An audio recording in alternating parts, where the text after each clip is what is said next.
Emmanuel Macron's frequently stated vision of an EU army has been savagely dismissed as pointless by UK Defence Minister Ben Wallace, who suggested the bloc was incapable of making decisions about matters of life and death.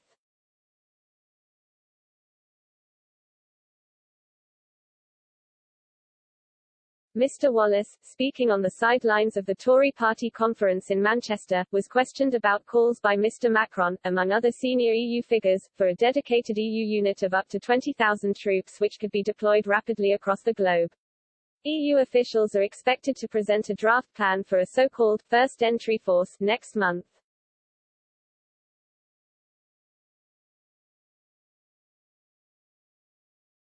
However, the former British Army officer was deeply skeptical about the practicalities of the idea.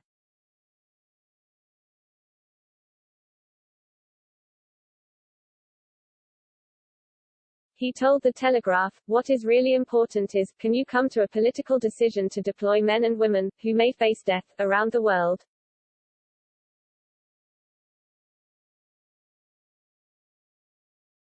For that reason, I think two things are pointless.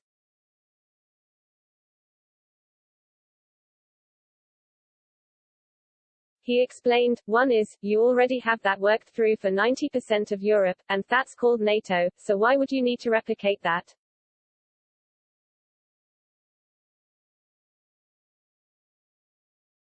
And secondly, I don't think the European Union could agree on such life and death issues.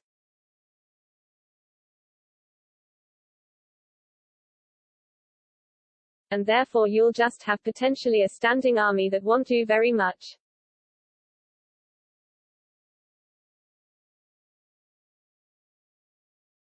Moreover, Mr. Wallace questioned the viability of the idea from a decision-making perspective.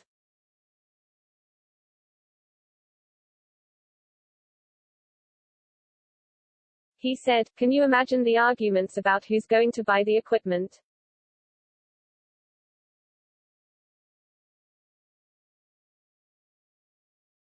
Will it be French? Will it be German? And then, are we going to actually use it?"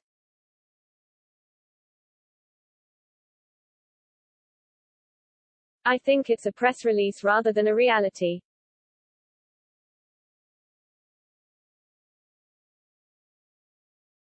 EU efforts to create a rapid reaction force have been stalled for more than 10 years, despite the creation in 2007 of a system of battle groups of 1,500 troops which have never been used as a result of disputes over funding and a reluctance to deploy.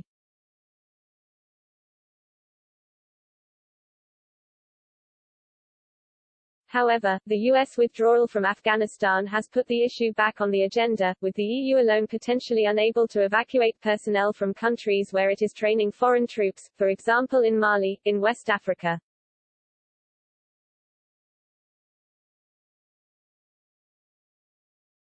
Speaking in August, Joseph Borrell, the EU's top diplomat, said, "The EU must be able to intervene to protect our interests when the Americans don't want to be involved."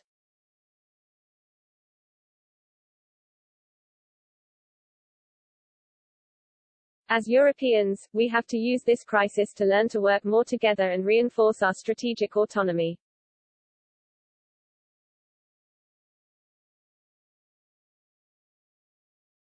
As Europeans, we should be able to do things also on our own.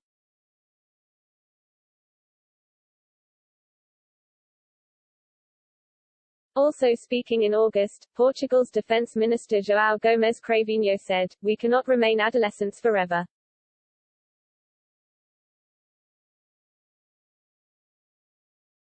We have to, at a certain point, stand up and say we assume responsibilities. That time has come."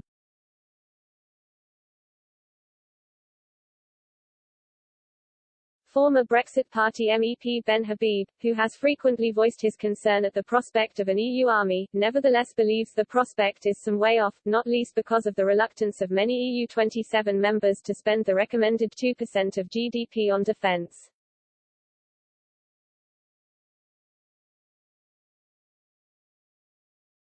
He said, "One of the reasons the West's influence has been diminishing across the globe is because for too long Europe has been spoiled by the US.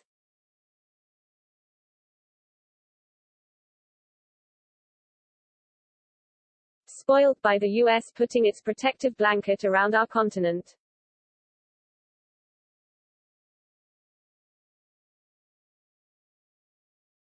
He added, France and Germany have taken the opportunity to shirk their obligations and focus on domestic matters, at our cost.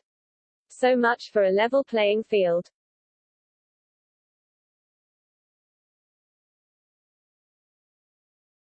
The only saving grace of the EU's military weakness is their emerging army is unlikely to be a threat to us for a while yet.